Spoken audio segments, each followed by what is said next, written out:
Hi, welcome to the Ethics Hour. This is typically people's least exciting moment of the day or of the week. My job is hopefully to make it a little more applicable, more interesting. So before I start, a brief bit of background and perspective about what I want to do with you in the next half hour, what I'm hoping we can work out together. So full disclosure, I am a philosopher. That is my background training. I'm a normative ethicist, which meant my doctorate is basically trying to figure out what is true about ethical claims. However, my work is ruthlessly practical. So my department that I'm faculty in is molecular cell developmental biology. I work with the ethics of huge quantities of data. So often we work with questions around genetics, we're working with questions around CRISPR, and of course that's lent itself to working with questions around mobile health and all of the data that you're going to be collecting. So here's my vision. So I'm going to talk for the next half hour, well, maybe less, hopefully, I'd love to have some questions, about some sort of usability requirements when it comes to thinking about the projects that you're going to design and implement and the kind of research you're going to do in the world. Here's my hope. My hope is if we can talk at the front end about the things that we should look out for, you're not going to end up with problems on the back end. So the idea is we think about the top level architecture. We think about the kinds of challenges that are going to come up with a lot of the work that you're going to be doing so that you can avoid the pitfalls as we continue on. But one of the best things about the program that all of you are part of, the best thing about this institute, is that foundationally it's about connections. So here's my invitation. If you have ethical questions that continue to pop up in your research, if you want the advice of a friendly neighborhood ethicist, this is how to reach me. Please feel free to use it liberally. I promise you the confidentiality of a priest, which is one of the perks of my job. So I want to talk a little bit before I get into the problematic stuff. Let's talk about the good stuff, right? There's always a connection between the reason we're doing something and the potential risks it entails. So let's highlight some of the reasons about why we're excited about this kind of work and then sort of dovetail into what dangers that these bring up. So we all know when it comes to mHealth and the applications, one of the big advantages, one of the things that we're all excited about is the reimagining of how clinical workflow works. So some of you are researchers, some of you are clinicians, some of you are both. When it comes to using this technology in the clinical setting, all of a sudden we're now changing the way patients and clinicians and clinical teams communicate. So being able to communicate in much more efficient, streamlined, and seamless ways allows you to be untethered from a very traditional see the patient, chart, next patient, chart kind of model. Hopefully what this means is easier lives for you. Being able to communicate information in ways to other members of your team or to the patient themselves that frees you up, that actually allows you to do more practicing instead of charting and recording. So all of this also allows you to have access to far more information than we once took advantage of. So clinicians, once upon a time, we had fabulous models of desk references, dusty books in offices. Then we moved to the PDA model. Now you have something even more seamless. When you have questions about patient history or any kinds of diagnostic or contemporary studies, all that information can be integrated and at your fingertips. This kind of integration is going to change the way we engage with each other and with the patient. We're going to talk about why that matters really soon. So we also have, let's see if this, oh, it works, fabulous. We also have, as we talked a little bit before, or you heard earlier when we talked about an ethnographic approach to practicing both research or medicine, one of the things that mHealth allows us to do is to free ourselves from a face-to-face interaction. So historically, there's a lot of potential for thinking about the mHealth technology, both in conducting our research, but also in alleviating some of the global injustice when it comes to access to medicine. One of the things that we fight, one of the things that we worry about is who has access to clinician time. But as researchers, we also worry about who we're including in our work. Your research is only as good as the population you're examining. So by using sensors, mHealth technology, What we're actually allowing for is far more distance to be accomplished between researcher and subject or patient and clinician. We're changing geographic boundaries then in the kinds of populations we work with. That's amazing. We also have this is not changing. It changed for me. Maybe. No,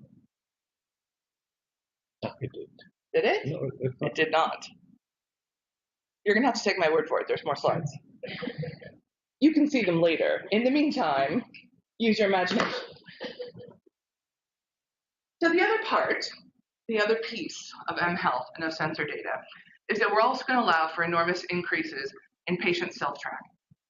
So a lot of the models that we've introduced, the forerunners of contemporary mHealth technology, have been things like continuous glucose monitoring. They've been things where patients who have brittle conditions, like diabetes, like other conditions that require constant lab or monitoring, well, they need, or ideally have, more information than they used to be able to get by going into a clinic. By increasing patient self-monitoring, by increasing the kinds of data that patients have access to, what we're doing now is creating a situation where we have patient stakeholders or shareholders, where they have the use of their own information and can act on it. So the benefit of that kind of information is that our goal always is to think about how to intervene at the right moment in the right way. Whether it is we're practicing medicine or we're doing research. So that's great. How often do you have access to your patients to figure out what the right moment is and in the right way? By including the patient's access to self-tracking and information, what we're doing is actually involving them far more in the practicing of their own care. So, we also have one other benefit. When we talk about the practicing of medicine or of research, here's one of the main challenges that all of us experience. The challenge is that the goal is not to just get more data. The goal is to get better data. Now, for many of you who work with vulnerable populations, for many of you who work in areas that involve stigma, here's something you already know. The kind of information you get is not always accurate. Now, the reasons for this inaccuracy are twofold.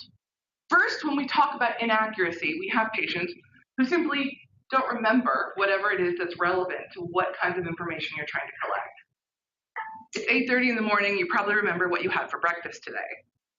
Do you remember what you had for breakfast last Tuesday? Some of you, but most of you don't. You're like, no, I have the same thing every day. I know. The rest of you, though, when I ask you to create some sort of format of, please tell me everything you've consumed in the past 24 hours, how accurate is that going to be? The nature of patient self-reporting is notoriously troublesome, partially because, as humans, we're poor recorders of information. But that's not the only problem. So we have, of course, errors of memory, but when it comes to collecting of data, we also have, especially around stigma, intentional deception or omission.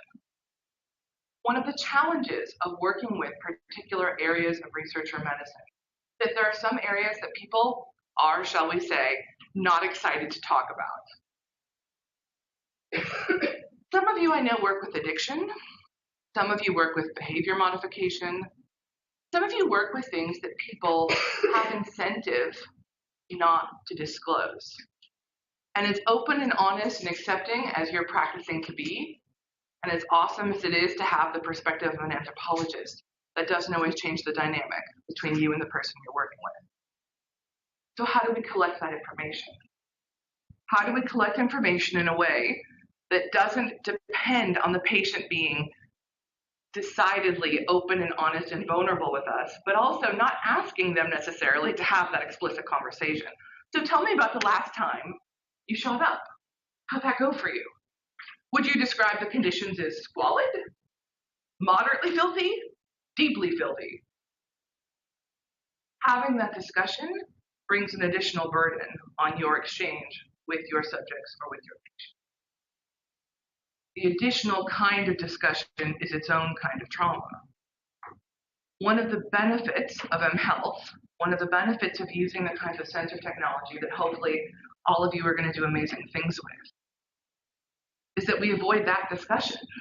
We don't put ourselves in a position where we're forcing our subjects or patients to confess their sins to us as practitioners. And as someone who's in the business of hearing confessed sins, that's a good thing for all involved. So the benefit is we get more accurate data, both because people make fewer mistakes, but also because people don't have to actually explicitly talk to you about some of the information they're working with. So if these are some of the benefits, let's talk about the stakeholders. So one of the things that we as ethicists do, our purpose, our goal, is to crystallize what the challenges but also the obligations are between people who stand in different relationships with one another. That's our purpose. So one of the pieces that you and I are going to talk about is the relation that all of the researchers stand in relation to their patients and other parties who are affected. So when we talk about stakeholders, I want you to think a little more broadly. So traditionally, when people talk about research ethics, when people talk about the ethics of working with patients or subjects, it's really easy to focus all our attention on what are our obligations to patients, to subjects. But that's actually not the complete ethical picture. So let's talk a little bit about what your projects are going to look like, or already do look like, and who the extensive stakeholders actually are. So of course, we have most of you. We have either clinicians or researchers. We have the people who are looking to either treat or discover. But we have a few other parties involved. We also have the engineers and designers. We have the people who are actually creating the technology that all of us are excited about putting into use. Here's what's interesting about engineers and designers. They're extraordinarily gifted at creating tools. They do not have the same knowledge and expertise that you have about research and protection of patients, nor do they have the perspective of patients and subjects. And so in incorporating the input, and you're going to necessarily have to incorporate the input of the engineers and designers, you're taking on another party into your research project who has a foundationally different perspective on what it is you're doing here. Someone who's going to want to look at what the technology does instead of what it is your research design is going to focus on. We also have commercial entities. So, observe my Apple Watch. How many of you actually hold or wear or own a commercial mHealth tracking device, a Fitbit, an Apple Watch? Most of us? This is an unfair survey considering they're here. So here's the fun part. What's being collected? Well, I choose to collect information because I find it useful for my purposes. As researchers, you might choose to collect this information because you'll find it useful for you. But there's another person in bed with all of us right now, right? And I'm using person loosely. Of course, it's Apple Corporation. When we use commercially available products, hardware or software, and this includes smartphones, there's another party that is part of our moral negotiations, and that is the commercial entities that we negotiate with. Part of the project, then, of designing an important, ethical, and appropriate research project is to think about what are the limits and what are the risks and burdens of having that kind of relationship with a corporate entity when you do research. For those of you who are in academia, the partnerships between corporations and academia are either going to be intimately familiar or deeply strange, depending on where you are and your, ooh, like Christmas. This is great. Hey, check it out, there's slides.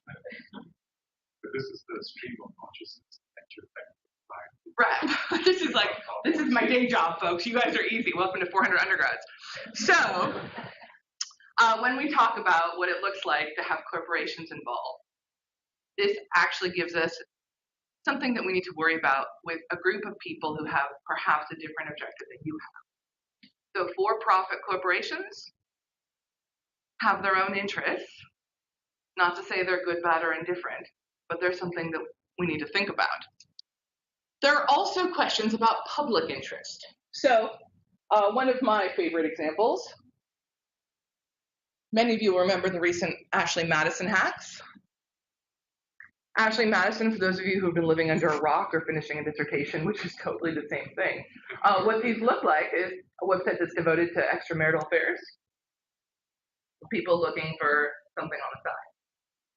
So we had a giant hack. All that information was released publicly. What happened next? Searchable databases, media reporting on celebrities, on notable members of this site. Here was the argument. Well, this is newsworthy. What does the public have a right to know? You are probably not going to be collecting information on extramarital affairs, although no judgment. What you may be collecting information on are things that involve things like communicable diseases. You may be collecting information on risk factors, where there are various vectors of diseases that may affect public interest. You may be collecting information on people who are of public notability. Part of what our job to look at then is what are our obligations given public interest as well. One of the other challenges when we talk about all of this, the background context to all of your work using sensors, is of course questions about government interference. So recently we had the San Bernardino shooters and a question of whether or not the government could force Apple to unlock their phone to gather information and data on what's happening, perhaps to additionally get information on future terrorist attacks. We've had the first court case now where data from a Fitbit has been used to implicate someone whose alibi turns out perhaps not to be accurate according to their location data. If you're collecting information, congratulations. You've also potentially become part of law enforcement. There's two times you can think about that. You can think about it now, or you can think about it when it happens. My suggestion is to think about it now. We also, of course, have the data subjects or patients themselves. Many people think that's the easy part. So let's talk about how to sort of frame what we're doing, how to think about some of the larger questions. This is a very small list of questions I'm going to pose to you, but I want you to be thinking a little bit about how these challenges that I'm raising impact your work, which ones you potentially are going to be vulnerable to. So let's talk about what things could look like. The first challenge is a question around data access. So here's a question you're going to want to answer very early. How much access to what you're collecting are you going to allow patients to see or subjects to see? You might think that's a trivial question. Well, let's talk about that. When it comes to information that you're collecting, huge quantities in raw format, often that's not been interpreted yet, one of the risks that you're taking with your subjects or your patients is that they are going to be exposed to a lot of information that they don't yet have the ability to interpret. They don't know what it means that they have this condition or this variation. During we talked about the potential benefits and beauty of mHealth, to streamline charting, to change the relationship between patient and clinician, to help researchers, to make your life easier. Guess what? If you have patients poring over huge quantities of data and asking you to help interpret all of that information, your life does not become easier. It becomes harder. One of the things when we talk about risk is giving patients information that they don't yet have the capacity or information to actually and accurately analyze. So you may be keeping up with the recent controversy over the legal status of FDA approval of 23andMe. So 23andMe is an at-home, direct-to-consumer, very rudimentary genetic analysis service. So they've sold themselves historically for both ancestry, but also, here's the fun part, for genetic predispositions around health. Once upon a time, before regulation happened, they would give you health reports. Here's how the reports worked. You have a slightly increased chance. You have a 42% increased chance of Alzheimer's. You can imagine what the public reaction was to people who read that. The response was so strong, the FDA required them to pull the health reporting. Finally, they're allowed to bring back extraordinarily limited kinds of information because people often think this is problematic.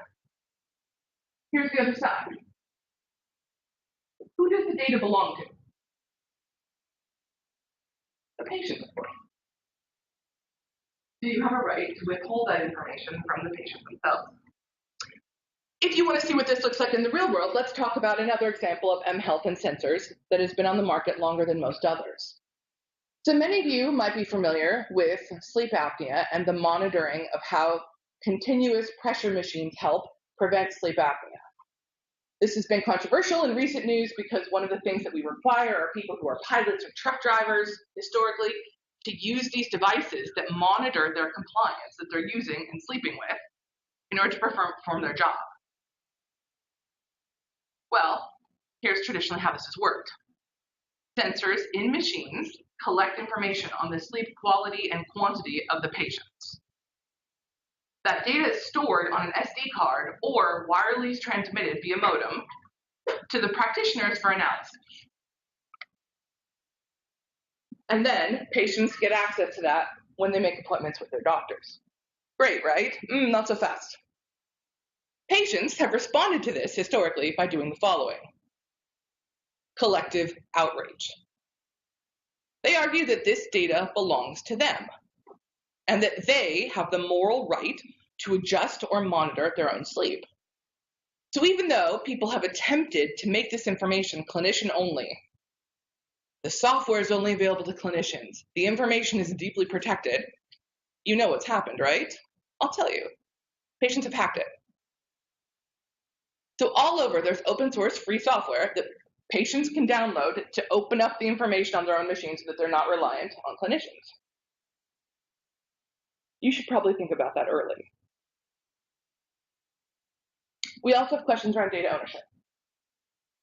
Many of you are going to be working with enormously large data sets, and there's an enormous amount of potential of what can be actually accomplished by using that data. You are going to scratch the surface, potentially, of what your data can accomplish. So what's going to happen when it comes to sharing access? Who has the right to decide when you can exchange or sell all of that information? Now, this goes doubly when we think about our friendly corporate partners. So when you think about who actually owns and has the right to consent to the future use of that data, it's not entirely clear on the front end who this actually is. We have accountability. So there's one challenge when your cell service goes down, and you might think, well, that's annoying. Now let's talk about something a little more sensitive. So who's responsible when, say, your continuous glucose monitor no longer functions, and your patient is receiving, or your subject is receiving, poor data? So this has to do both with legal accountability, but also with moral. How do you think about how to share the burdens and the responsibilities? Here's one I know you've all thought about. There is, of course, no such thing as an unhackable system. When we talk about security, people often use phrases like best currently available technology. We say things like industry standard, and we think we've discharged what our obligations are. You and I both know how empty and meaningless those phrases are. How do we think about what a legitimately adequate idea of security actually looks like?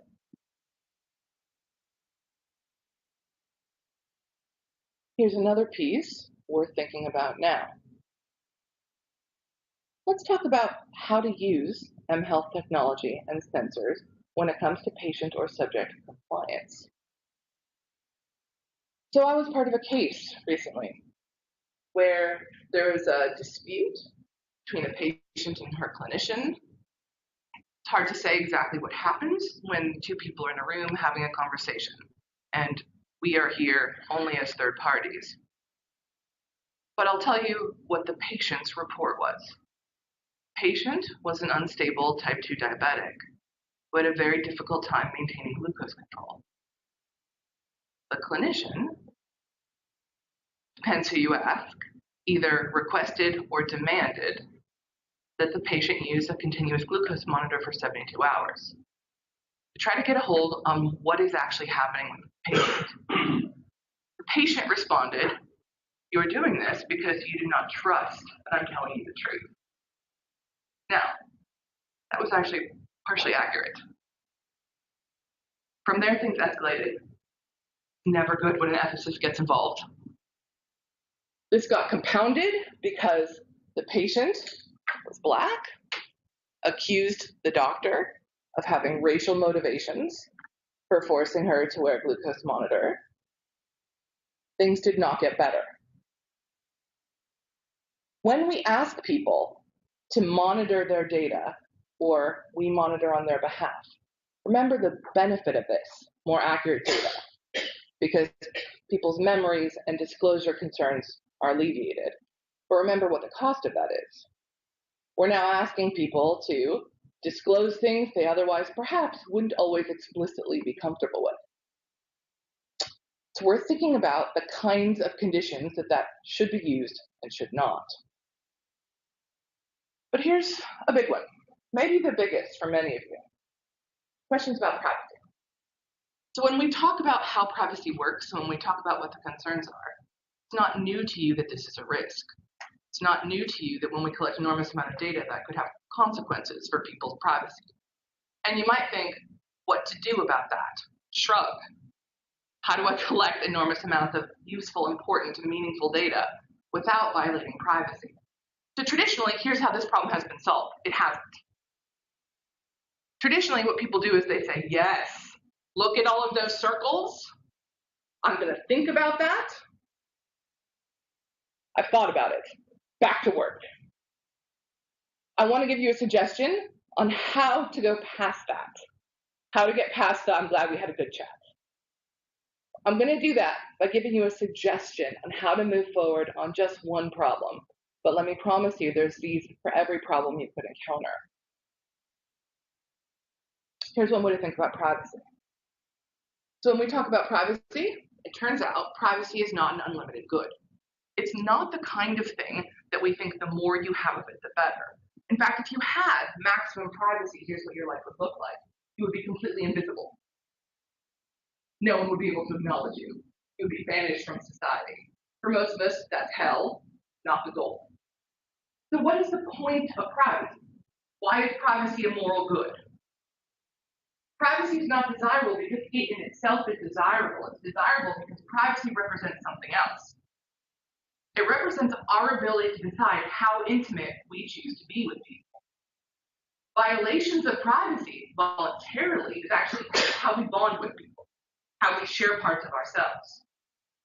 When you think about that, when you understand that, you start to realize, wait a second, there's a method to handle challenges with privacy. If the good is not the privacy itself, but the control, how do I increase control? How do I think about what that looks like? Well, the answer is going to focus on a consent-forward approach. Here's a slideshow.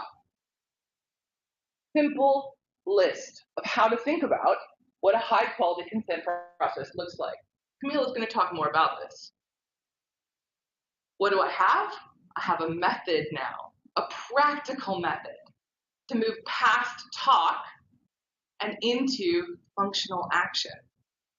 Actually, how to stop worrying about the ethical concern and do something about it.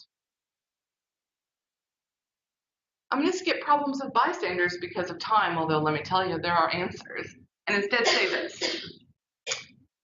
I want you to both be a little anxious about what you're doing, but also have faith that there's something to be done about these challenges, beyond just sitting around and talking. So the idea is this.